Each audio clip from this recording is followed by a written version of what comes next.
Hey everyone, and welcome to today's Explainer. Now, we've got a really fascinating piece of source material to dive into today, and we're going to be unpacking a deeply debated historical narrative, one that's literally been taught in classrooms for decades. The analysis we're looking at completely challenges the established historical framework regarding ancient India. And we're not just talking about dates and dust here. We are talking about the very identity of one of the world's oldest continuous civilizations. So, as your guide, my goal is to impartially walk you through the exact arguments, the logic, and the really profound historical questions raised by this source. We'll look closely at how it builds its case against a widely accepted version of history, using some incredibly interesting psychological and textual comparisons. It's a highly structured, super compelling argument, and we're going to break it down piece by piece so you can understand exactly what's at stake in this whole debate. So, where did Vedic culture actually come from? For a really long time, we've all been taught a very specific narrative, right? A narrative claiming that this extraordinarily rich ancient culture originated far, far outside of the Indian subcontinent. But the source material we're digging into today challenges that premise head-on. It basically asks us to pause, take a step back, and fundamentally reevaluate a historical assumption that millions of people have just accepted as settled fact. I mean, imagine finding out that the origin story you've been told your entire life might actually be looking in the completely wrong direction.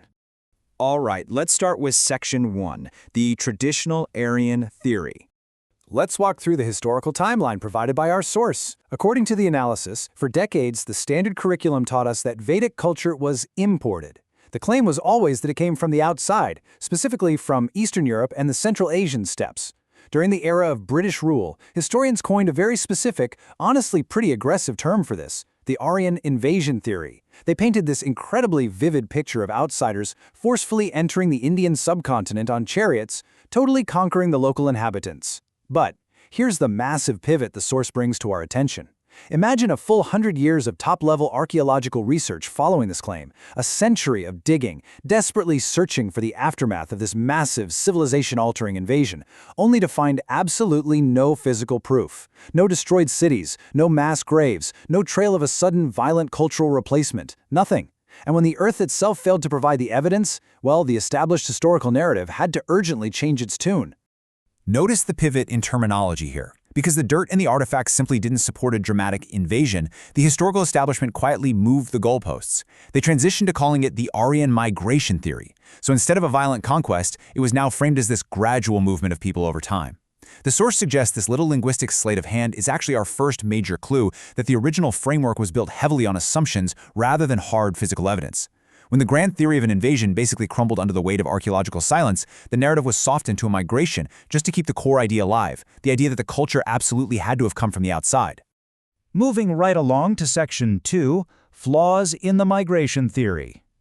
The author of our source argues that it isn't just the archaeology that fails the migration theory. Basic human psychology actually causes it to completely unravel. And to explain this, the source uses a truly brilliant historical analogy.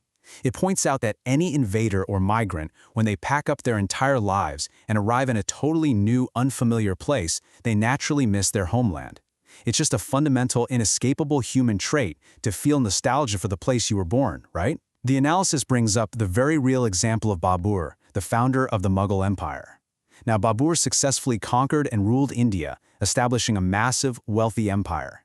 He had ultimate power in this new land. Yet, in his own autobiographical text, the Baburnama, he didn't just write about his new conquests and his newfound wealth. He wrote with this deep, visceral longing about the melons, the landscape, and the crisp climate of Fergana, his original homeland. Despite his supreme power in India, his writings reflected a huge psychological longing for where he came from. And this human tendency makes for a brilliant contrast to the accepted narrative. On one side of this historical comparison, we have the Baburnama, proving beyond a doubt that migrating rulers obsess over their foreign homelands in their writings. But on the other side, we have the Rigveda, which is the oldest known text of the Vedic culture, the exact culture supposedly brought in by these migrating Aryans. The source points out a glaring omission here. There is not a single mention of Eastern Europe or the Central Asian steppes anywhere in the Rigveda. No longing for cold climates, no memories of distant lands. Instead, the text is entirely, passionately devoted to worshiping local Indian rivers, the local soil, and the local geography. The source argues pretty compellingly that if these people were truly migrants or invaders from thousands of miles away, their oldest and most sacred foundational texts would inevitably carry the psychological footprints of their original home, exactly like Babur's did. Instead, the Rigveda reads exactly like the literature of a people who have been rooted in that specific land for a very, very long time. Which brings us to Section 3, the Out of India Theory. So, having systematically dismantled the invasion and migration concepts using both archaeological silence and psychological contradictions, the source presents an alternative hypothesis. It cites eminent scholars like Shrikant Talageri, who propose the Out of India theory. The mechanics of this theory are absolutely fascinating, and they work in 3 distinct steps. First, it posits that the culture absolutely did not originate from outside the subcontinent. There was no incoming wave. Second, that Vedic culture developed locally, organically, and entirely from the ground up, right there within India. And third, and this is the massive paradigm shift here, that the culture eventually migrated outward from India, potentially spreading its linguistic and cultural influence to places like Central Asia and beyond. The source uses this out-of-India framework to logically fill the massive void left by the debunked narratives, suggesting the flow of history was essentially the exact opposite of what we've all been taught. Okay, Section 4. Motives behind colonial narratives. Now, this brings us to a massive, lingering question. If the Aryan migration theory was factually empty and psychologically flawed from the very start, why on earth did historians create it in the first place?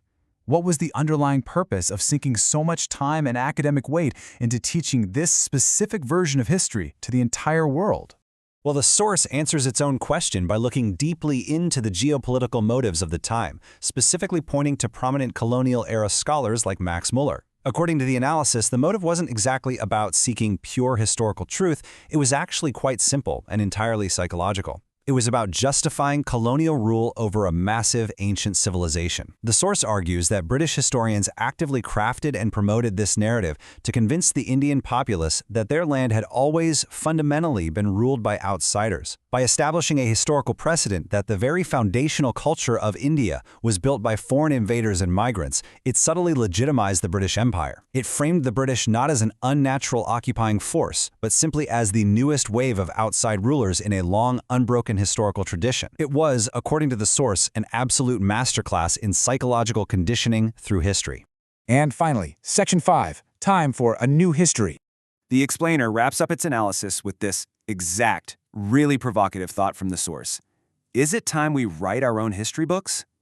After laying out the evolution of the theory, the deafening lack of archaeological proof, the deep psychological contradictions found in the ancient texts, the alternative out-of-India hypothesis, and those alleged highly strategic colonial motives, the analysis just leaves us with this powerful question. It's basically an open invitation to challenge inherited narratives and to think critically about who writes history and why they write it.